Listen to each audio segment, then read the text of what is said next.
In September 1944, the Allies launched an operation so bold that, if it had worked, the war in Europe might have ended before Christmas. Instead, tens of thousands of soldiers were funneled into a single narrow corridor where every mistake became irreversible. What truly happened inside the final hours of this gamble is far darker than the original plan ever admitted. By the summer of 1944, the strategic balance of the war in Western Europe had shifted decisively in favor of the Allied coalition.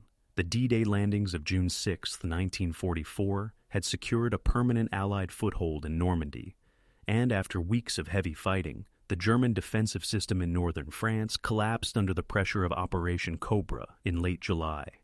American forces broke through at Saint-Lô, sweeping across Brittany and eastern France at high speed.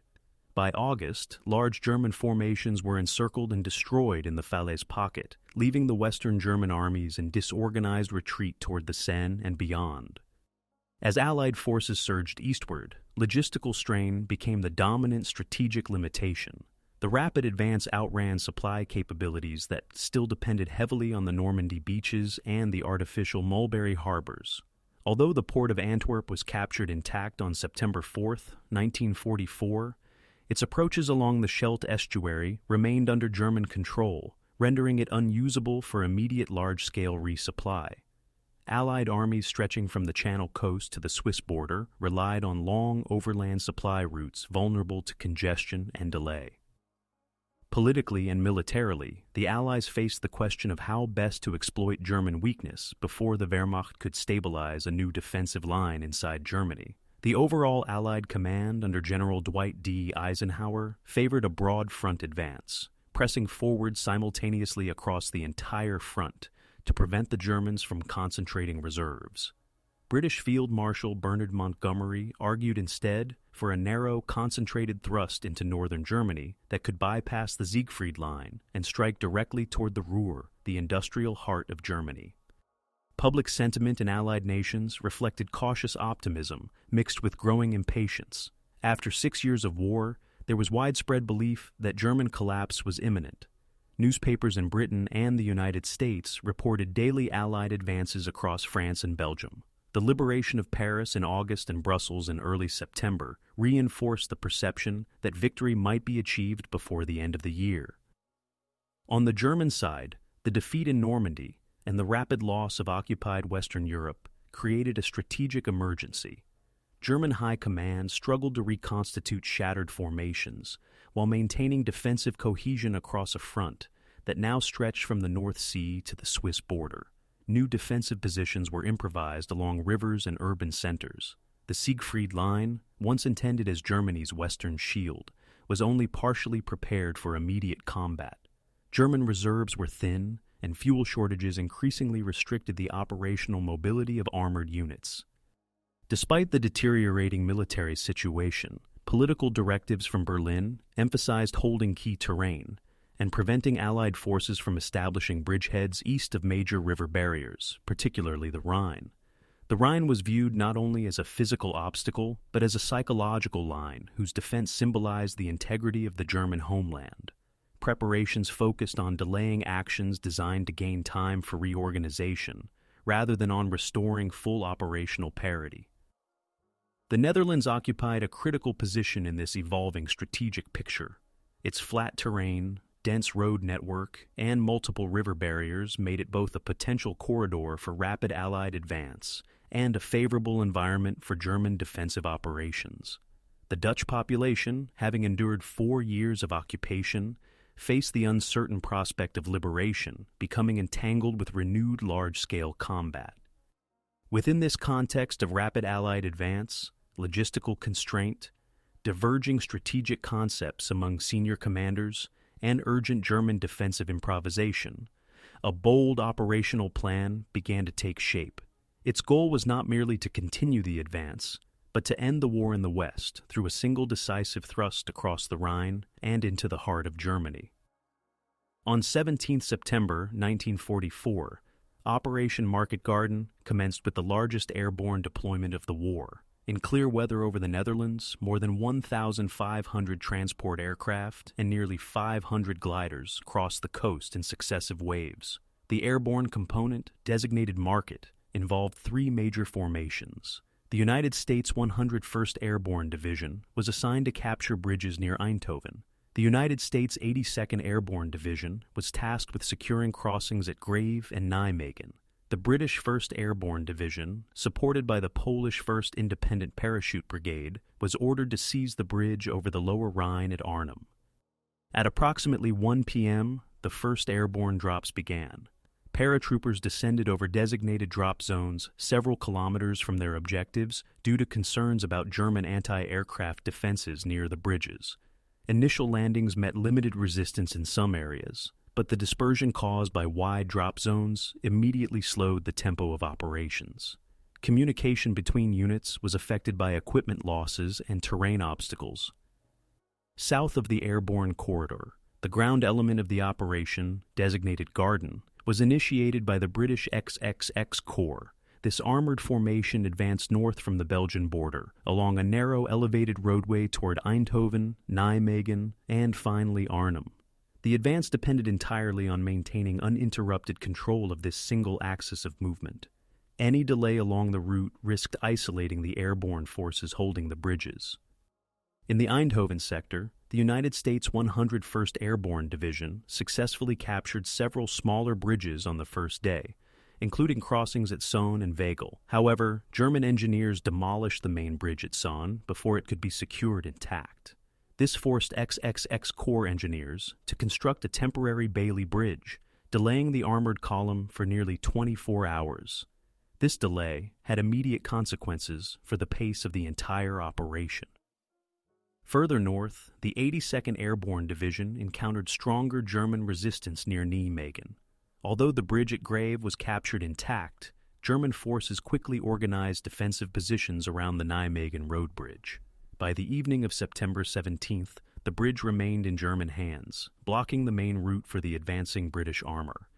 At the northern end of the airborne corridor, the situation at Arnhem developed under more severe constraints. Elements of the British 1st Airborne Division landed west of the city and moved toward the bridge over the Lower Rhine. Only one battalion reached the northern end of the bridge during the first day and established a defensive perimeter. The remainder of the division faced increasing resistance from unexpectedly strong German units, including elements of the 2nd SS Panzer Corps refitting in the area.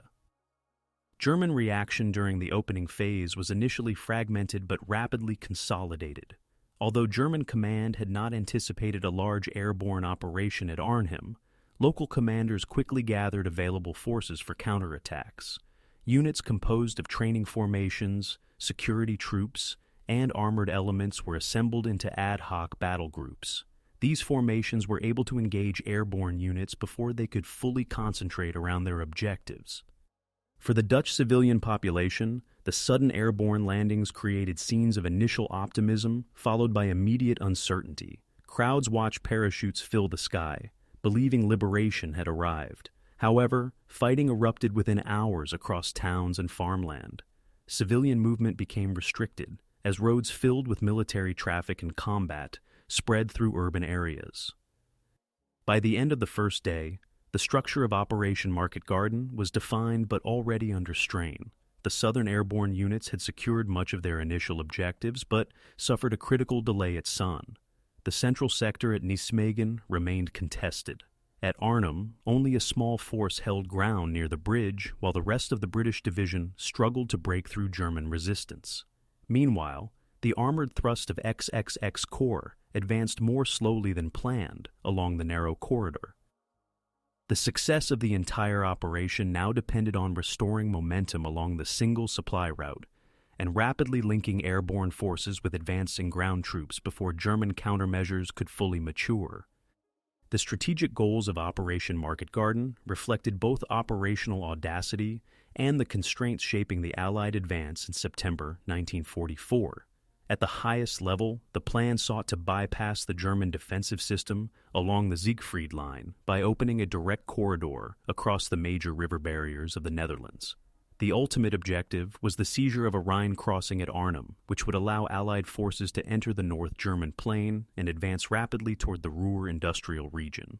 This would potentially sever Germany's principal remaining industrial base and accelerate the collapse of organized military resistance in the West. For the British leadership, particularly Field Marshal Montgomery, the operation represented the opportunity to concentrate Allied combat power along a single decisive axis. Montgomery argued that a narrow thrust, fully supplied and heavily reinforced, offered the best chance to achieve a strategic breakthrough before German forces could rebuild their defenses. The airborne seizure of bridges would eliminate the need for costly river assaults, while the armored thrust of XXX Corps would exploit the corridor at speed, linking air and ground elements into a continuous advance. From the American perspective, support for the operation was driven by the desire to sustain momentum after the rapid summer advance. General Eisenhower approved the plan despite reservations, viewing it as a way to apply pressure, while broader logistical constraints prevented simultaneous large-scale drives across the entire front. However, the allocation of resources to Market Garden required the temporary suspension or slowing of several other Allied operations, concentrating supply, airlift, and fuel along the Dutch axis. German strategic objectives were fundamentally defensive. The German High Command aimed to deny the Allies access to crossings over the major Dutch rivers and prevent the establishment of a bridgehead east of the Rhine. Although German forces in the Netherlands were fragmented following the retreat from France and Belgium, they still retained command of interior lines, allowing limited redeployment of units to contain breaches. The unexpectedly rapid reconstitution of armored elements near Arnhem reflected this defensive imperative. Logistical planning played a decisive role on both sides. For the Allies, the operation depended on maintaining a single narrow supply route from the Belgian border to Arnhem. This corridor ran along elevated causeways bordered by low-lying terrain, prone to flooding and unsuitable for off-road movement. Any disruption along this route could sever the ground forces from the airborne units they were intended to relieve. Engineers were tasked with repairing bridges, clearing demolished road sections, and maintaining traffic flow under combat conditions. The airborne component also faced unique logistical challenges. Paratroops and glider infantry carried limited ammunition, medical supplies, and heavy weapons. Artillery, vehicles, and large quantities of rations could not be delivered in the initial landings. Resupply by air depended on securing drop zones in contested terrain and on favorable weather, introducing significant uncertainty.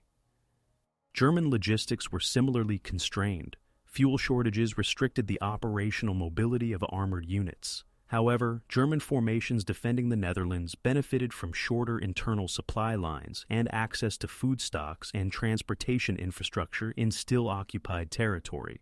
Rail movement, although degraded by Allied air attacks, remained partially functional.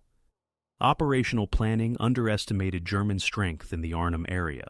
Intelligence assessments acknowledged the presence of training and security units, but did not fully account for the concentration of elements from the 2nd SS Panzer Corps undergoing refit nearby.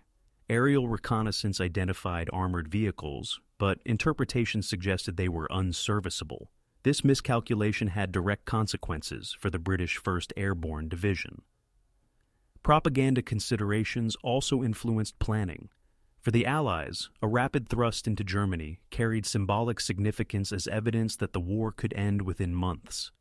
For the German leadership, the defense of the Rhine assumed increasing political value as the last major natural barrier protecting the homeland.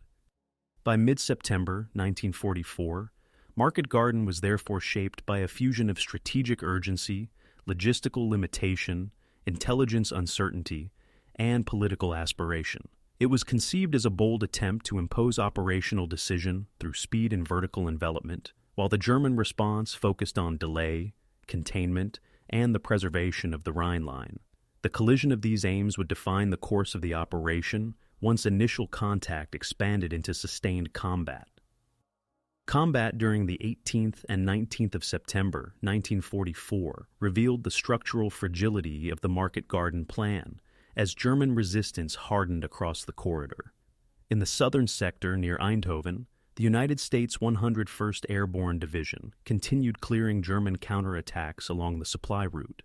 German infantry and armored elements repeatedly struck the narrow roadway between Wegel and Eindhoven, temporarily cutting the corridor at several points.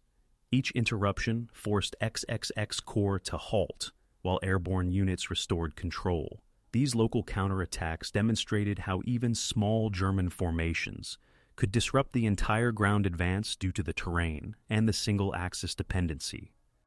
At Nijmegen, the situation developed into one of the most critical early engagements of the operation. The United States 82nd Airborne Division maintained control of the Groesbeek Heights, but failed to secure the Nijmegen road bridge during the first 2 days. German forces held the northern end of the bridge with infantry, machine gun nests, and anti-tank weapons positioned to cover all approaches. Repeated airborne assaults from the southern bank were repelled, preventing the armored spearhead of XXX Corps from advancing further north. On September 19th, after 2 days of delay, a combined river assault was finally organized. American paratroopers crossed the Wall River in canvas boats under direct German fire, while British tanks provided supporting fire from the southern bank. Despite heavy losses during the crossing, the airborne units established a foothold on the northern bank and attacked the bridge from the rear.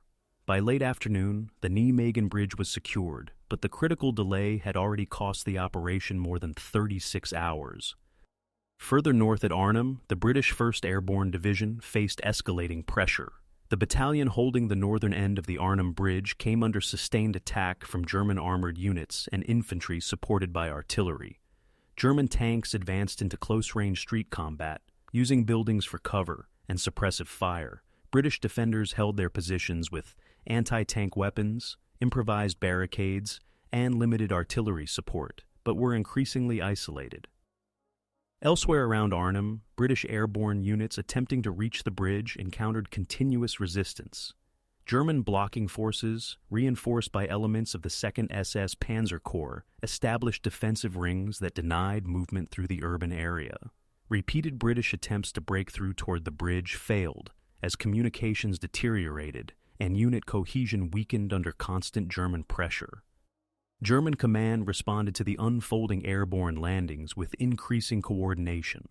Ad hoc battle groups were reorganized into structured defensive sectors. German artillery was brought forward into urban areas, providing direct fire support against clustered airborne units. Armored elements, initially scattered, were concentrated for counterattacks against key road junctions and landing zones. Civilian conditions in the central Netherlands deteriorated rapidly. Urban areas such as Nijmegen and Arnhem experienced widespread destruction from artillery and aerial bombardment. Civilian movement became nearly impossible as streets were transformed into combat zones. Many residents sought shelter in basements without access to food, water, or medical aid. Some Dutch civilians assisted wounded airborne soldiers despite the high risk of German reprisals. By the evening of September 19th, the first engagements had exposed fundamental weaknesses in the Allied timetable. The armored advance had already fallen behind schedule. Arnhem remained cut off. German forces, initially disorganized, had transitioned into coordinated defense. The rapid breakthrough envisioned by market garden planners was replaced by slow, contested progress that placed the airborne units under increasing operational strain. By 20th September 1944, Operation Market Garden entered a phase of full escalation as the original timetable collapsed under the weight of mounting delays, growing German resistance, and severe logistical strain. Although the Nijmegen Bridge had finally been secured, the British XXX Corps now faced the challenge of advancing along an increasingly contested corridor toward Arnhem, while its flanks remained exposed to continuous German counterattacks. Along the narrow roadway between Eindhoven, Veghel, and Grave, German forces executed repeated localized offensives aimed at cutting the supply route. These attacks were conducted by mixed formations of infantry, self-propelled guns, and armored cars assembled into improvised battle groups. Each successful interruption forced Allied convoys to halt, while airborne units and engineers cleared the area. Fuel, ammunition, and medical supplies piled up at roadblock points, creating congestion that further slowed the northward advance. German artillery ranged the corridor with increasing accuracy. Bridges repaired or captured only hours earlier were again placed under fire. Several temporary Bailey bridges were damaged or destroyed, requiring repeated reconstruction under combat conditions. The cumulative effect was a progressive slowing of XXX Corps movement at precisely the moment when speed was most critical. At Arnhem, the position of the British 1st Airborne Division deteriorated rapidly. The isolated battalion at the bridge continued to hold out under constant attack, but ammunition stocks were nearly exhausted. German armored units pressed into adjacent streets, employing close-quarter tactics supported by infantry and mortars. British defensive positions collapsed one by one as buildings were reduced by direct fire, casualties mounted steadily, and organized resupply was no longer possible. The remainder of the British airborne forces west of Arnhem attempted renewed efforts to break through to the bridge on the 20th of September, but encountered fully established German defensive belts. German units exploited interior lines to shift armor and artillery rapidly between threatened sectors. British airborne battalions advanced in fragmented formations through urban terrain, repeatedly halted by machine gun fire, artillery barrages, and counterattacks by armored elements. South of Arnhem, the Polish 1st Independent Parachute Brigade began limited landings on September 21st under deteriorating weather conditions. Their drop zones were already under German fire control, and only part of the brigade reached the ground intact. River crossings intended to reinforce the main airborne force proved extremely difficult under sustained German fire. The reinforcement arrived too late, and in insufficient strength to alter the operational balance at Arnhem. Political implications of the unfolding crisis began to surface at Allied headquarters. Initial expectations of rapid success were replaced by urgent reassessments of feasibility. Requests for increased air support competed with other operational priorities across the front. Commanders confronted the reality that the airborne forces at Arnhem were nearing the limits of endurance without immediate relief. Civilian suffering intensified as the fighting expanded. The urban population of Arnhem was subjected to continuous shelling as German forces attempted to eliminate airborne positions and prevent reinforcement. Thousands of civilians fled southward on foot as roads became impassable to vehicles. Those who remained faced shortages of food, water, and medical assistance amid collapsing infrastructure. By the end of 21st September, the crisis phase of Market Garden was clearly established. The corridor remained open, but fragile. The airborne forces at Arnhem were largely cut off. German defenses had stabilized into organized depth positions, rather than the improvised units of the opening days. Strategic momentum had shifted away from rapid exploitation and into a struggle for containment. The operation still remained active, but the conditions for its original decisive objective no longer existed. The question confronting Allied command was no longer how quickly Arnhem could be relieved, but whether the isolated airborne division could be preserved at all. By 22 September 1944, Operation Market Garden reached its operational peak as both sides committed their remaining mobile reserves to a struggle focused almost entirely on the Arnhem sector and the fragile corridor linking the airborne forces to the advancing ground troops. The initial concept of a rapid breakthrough into northern Germany had fully transitioned into a battle for survival and containment. XXX Corps continued its northward pressure along the narrow single-road axis. Every kilometer required deliberate clearing operations, as German battle groups repeatedly infiltrated the exposed flanks and severed the supply route at multiple points. At Wegel and Uden, German infantry supported by armored vehicles temporarily cut the corridor, isolating segments of the advancing column. Each interruption forced Allied units to halt, redeploy, and conduct counterattacks to reopen the route. The resulting delays further undermined the timetable for reaching Arnhem. German forces committed increasing numbers of armored vehicles to localized engagements.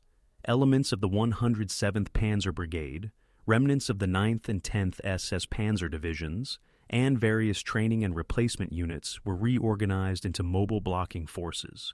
Their operations did not aim for large territorial gains, but focused on disrupting logistics, destroying bridges, and isolating airborne detachments. At Arnhem itself, the remaining defenders of the British 1st Airborne Division were compressed into a shrinking perimeter west of the original drop zones. After the loss of effective contact with the bridge battalion, command shifted fully to a defensive survival posture. German artillery was now deployed in dense concentrations around the perimeter, delivering continuous fire against defensive positions.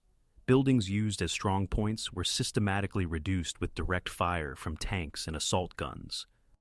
Medical conditions inside the airborne perimeter deteriorated rapidly. Makeshift aid stations overflowed with wounded personnel. Surgical procedures were conducted under limited lighting and with critical shortages of anesthetics, bandages, and antibiotics. Evacuation was impossible. Medical personnel prioritized those whose survival could be reasonably sustained within the collapsing perimeter. The attempted reinforcement of Arnhem from the south intensified on September 23rd. Elements of the Polish Parachute Brigade conducted hazardous river crossing attempts under German artillery and machine gun fire. Small numbers succeeded in crossing the Rhine, but most were pinned down along the southern bank. Without armored support or sufficient crossings, the Polish units were unable to establish a firm bridgehead capable of relieving the airborne defenders. Weather conditions further constrained Allied air support. Low clouds and rain-limited transport flights reduced artillery observation effectiveness and delayed the delivery of supplies. Drop zones became increasingly exposed to German fire as defenders lost the ability to secure wide landing areas. Many supply canisters fell into German-held territory. Civilian conditions in Arnhem and surrounding villages reached critical levels. Food stocks were depleted, electric power was disrupted, and water systems failed under sustained shelling. Mass displacement continued as residents attempted to flee combat zones under fire. German authorities began systematic evacuations of remaining civilians from active sectors to facilitate unrestricted artillery use. By 24 September, the operational balance reached its apex. German forces had succeeded in immobilizing the airborne remnants and stabilizing the defensive depth around Arnhem. Allied ground units remained unable to break through the layered German blocking positions in time. Both sides sustained continued casualties at a steady rate, but neither achieved decisive territorial change. At the strategic level, Allied commanders faced an irreversible shift in operational reality. Market Garden was no longer a breakthrough operation, but had become a containment effort aimed at preventing further losses while seeking a controlled extraction of trapped airborne forces. The outcome was no longer defined by ambitious territorial objectives, but by the immediate question of whether the remaining airborne elements could be withdrawn without catastrophic loss.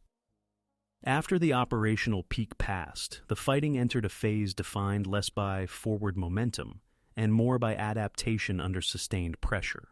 Both sides, constrained by terrain, logistics, and fatigue, adjusted their tactics to stabilize positions and exploit localized advantages. What emerged was no longer a sweeping offensive, but a series of fragmented defensive and counteroffensive actions along the corridor and around the isolated airborne perimeter. German formations continued to reorganize into flexible Kampfgruppe, combining remnants of armored units, infantry replacements, police battalions, and training detachments. Without a unified front, these groups relied on rapid movement, night infiltration, and short-range counterattacks. Their primary objective remained the disruption of the Allied supply corridor. Small German units repeatedly penetrated the lightly protected road shoulders, destroying trucks with anti-tank weapons and forcing Allied engineers to conduct continuous bridge and road repairs under fire. Allied forces responded by altering the structure of their advance. 33rd Corps infantry units were increasingly deployed to guard the length of the corridor rather than support the drive north. This redistribution diluted the striking power of the armored spearhead, but became necessary to prevent complete logistical collapse. Ad hoc defensive zones were established around key junctions at Wegel, Sonn, Grove, and Nijmegen, each requiring permanent security detachments.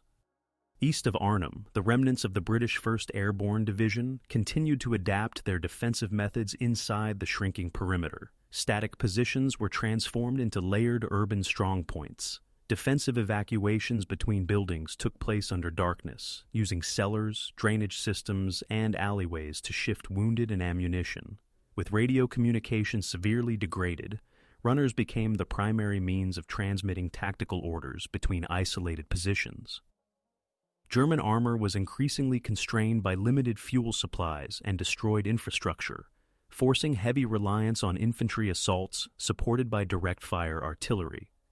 Assault guns were often positioned at short ranges to engage specific buildings, while infantry cleared rooms manually after structural collapse. This approach reduced German exposure to anti-tank weapons, but increased close-quarters casualties. Psychological exhaustion became a defining factor on both sides. Airborne troops trapped west of Arnhem endured continuous bombardment without predictable resupply. Rations were reduced to emergency levels. Ammunition conservation became strictly enforced, with fire permitted only against confirmed targets. Wounded soldiers who remained combat-capable often returned to defensive positions out of necessity rather than recovery. On the southern bank of the Rhine, the Polish Parachute Brigade consolidated its limited bridgehead under heavy fire. Lacking sufficient heavy weapons and crossing equipment, its ability to contribute offensively remained restricted. Nevertheless, Polish units conducted reconnaissance-in-force operations and diversionary attacks to draw German attention away from the airborne perimeter, resulting in localized engagements with mixed outcomes.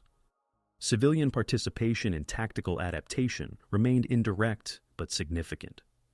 Dutch resistance groups provided intelligence on German troop movements, armored concentrations, and artillery emplacements when communication channels permitted. In some villages, local residents assisted isolated Allied patrols with concealment and guidance through damaged infrastructure. However, German counterintelligence operations intensified, resulting in arrests and displacement of suspected collaborators. By the third week of fighting, neither side retained the capacity for operational maneuver on a broad front. Combat devolved into positional warfare defined by artillery dominance, small unit engagements, and supply endurance. Structural damage across the corridor increased exponentially. Bridges required repeated temporary repairs. Medical evacuation routes remained exposed. Ammunition stocks fluctuated unpredictably due to intermittent interdiction. At higher command levels, adaptation also took place through reassessment. German leadership increasingly prioritized the isolation and gradual destruction of airborne remnants rather than large-scale counteroffensives. Allied commands shifted their focus toward extracting surviving airborne elements under fire rather than achieving original territorial objectives. This phase of the operation marked the transition from suspended momentum to sustained attrition. Both forces remained engaged, but strategic initiative no longer rested with offensive maneuver. What followed would be determined not by speed or surprise, but by endurance, coordination under fire, and the capacity to absorb further losses. By 25th of September 1944, the turning point of Operation Market Garden became undeniable. All major indicators showed that the strategic initiative had shifted irreversibly away from the Allied advance and into a controlled German containment effort. The decisive issue was no longer whether Arnhem could be captured, but whether the trapped airborne troops could be withdrawn without total destruction. German forces completed the systematic compression of the airborne perimeter west of Arnhem. Artillery fire was reorganized into overlapping engagement zones, allowing continuous shelling without interruption. Fire direction posts coordinated short-range bombardments with infantry pushes that gradually forced Allied defenders to abandon successive positions. Each withdrawal reduced available medical facilities, ammunition stocks, and defensive depth. Communication between the airborne perimeter and Allied ground forces deteriorated further. Radio transmitters lacked power, antenna positions were repeatedly destroyed, and encrypted traffic became irregular. The information gap widened between frontline conditions and higher command assessments. Operational decisions now relied heavily on delayed or incomplete reports. At the Riverline, efforts to reinforce or relieve the airborne troops reached their final phase. Polish and British elements attempted limited crossing operations under direct observation from German positions. Artillery concentrations along the northern and southern banks made sustained crossing impossible. Boats were destroyed midstream, and bridge construction under fire proved infeasible. The Rhine itself had effectively become an uncrossable boundary. German commanders consolidated control of key terrain, overlooking the airborne zone. Elevated observation points enabled real-time adjustment of artillery fire. Observation balloons and forward observers maintained uninterrupted visual control over supply drops and movement inside the perimeter. Every Allied attempt at daylight resupply resulted in substantial material losses to German recovery units. Environmental factors intensified the crisis. Persistent rainfall soaked defensive positions, flooded cellars used as shelters, and degraded the physical condition of wounded personnel. Hypothermia compounded combat injuries. Food distribution collapsed into irregular fragments. Medical operations became limited to emergency stabilization only. On the ground corridor, Allied forces also reached a decisive pause. German counterattacks along the flanks intensified near Wegel and Covering, forcing additional redeployments of escort infantry. Temporary breaks in the corridor continued to disrupt fuel and ammunition flow. The structural limitations of the single-road supply axis now shaped every tactical calculation. At the strategic level, Allied senior command accepted that the original operational objectives could no longer be achieved. The concept of a rapid penetration into the Ruhr had been replaced by an emergency effort to prevent further encirclements. The airborne operation transitioned in doctrine from an offensive lodgment to an extraction problem under hostile fire. German command assessments also shifted. With Allied momentum halted and Arnhem securely isolated, German leadership concluded that full annihilation of the airborne force was achievable through sustained pressure rather than rapid destruction. Priority shifted to preventing organized withdrawal and forcing localized collapses through fire saturation. The turning point, therefore, did not present itself as a single moment of collapse, but as a convergence of failures across terrain, supply, coordination, and time. The operational outcome was now structurally fixed. All subsequent actions would unfold within the narrowed parameters defined on this day. The only unresolved variable was the scale of loss that would occur during withdrawal. By the night of the 25th to the 26th of September, 1944, the decision to withdraw the remaining airborne forces west of Arnhem entered its final execution phase. The operation, later designated as a coordinated river evacuation, unfolded under conditions that reflected the cumulative structural failures of the campaign, rather than a controlled retrograde maneuver. The objective was no longer to salvage the operation, but to preserve what remained of the airborne formation before its destruction became unavoidable. The extraction plan relied on small assault boats and engineer craft operating across the Rhine under darkness and artillery fire. British and Canadian engineer units prepared launch points along the southern bank, while airborne survivors moved toward pre-designated crossing sectors in dispersed groups to avoid concentrated losses. River currents, rising from sustained rainfall upstream, complicated navigation and increased loading delays. Each boat carried limited capacity, enforcing strict prioritization of wounded, command staff, and remaining organized combat groups. German artillery fire continued across the withdrawal zones throughout the night. Pre-registered firing coordinates allowed rapid concentration on crossing sites once movement was detected.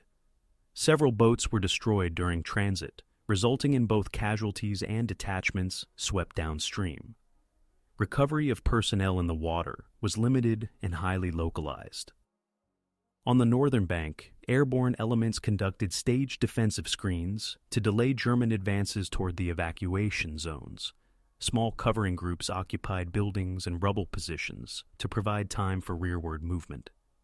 These units were often bypassed or eliminated once ammunition was exhausted, resulting in numerous isolated surrenders after the final boats departed. By early morning on September 26th, organized evacuation operations concluded. Approximately 2,400 airborne soldiers successfully crossed the Rhine.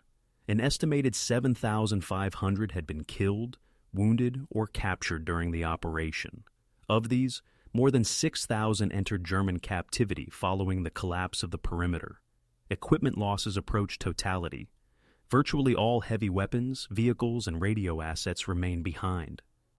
German units conducted systematic clearing operations through the abandoned perimeter zones after daylight. Remaining wounded were collected and transported to prisoner facilities. Improvised medical posts were absorbed into German medical command. Civilian populations displaced during the final battles were subjected to forced evacuation orders in order to establish controlled security zones along the river. Along the southern corridor, Allied formations simultaneously stabilized defensive positions in anticipation of renewed German counteroffensives. German counterattacks continued for several days near Wegel, Best, and the Eindhoven sector, though none achieved sustained penetration of the corridor. By early October, the corridor transitioned into a fortified logistical axis rather than an advancing assault route. Operational withdrawal completed the transformation of Market Garden from an airborne penetration to a defensive stabilization front. The Allies retained bridgeheads over several major rivers, but failed to secure a Rhine crossing in the northern Netherlands. German defensive integrity west of the Reich frontier remained intact. The civilian toll in the Arnhem region continued to rise after the fighting ended. Food shortages, displacement, and infrastructure collapse produced humanitarian consequences that extended into the winter months. Approximately 90,000 residents were forcibly evacuated from Arnhem alone during subsequent security operations. Agricultural production in surrounding regions collapsed, contributing to widespread shortages later known as the Hunger Winter. At the command level, formal after-action assessments began immediately. Allied staff studies identified timing, intelligence interpretation, supply dependency, and corridor vulnerability as central failure variables. German assessments focused on rapid reconstitution of shattered formations, flexible use of mixed Kampfgruppen, and effective exploitation of terrain constraints. The withdrawal did not end the campaign environment created by Market Garden. Instead, it solidified a new front line that would persist for months. The operational consequences extended beyond tactical loss, reshaping Allied planning priorities and delaying strategic penetration into the German industrial heartland.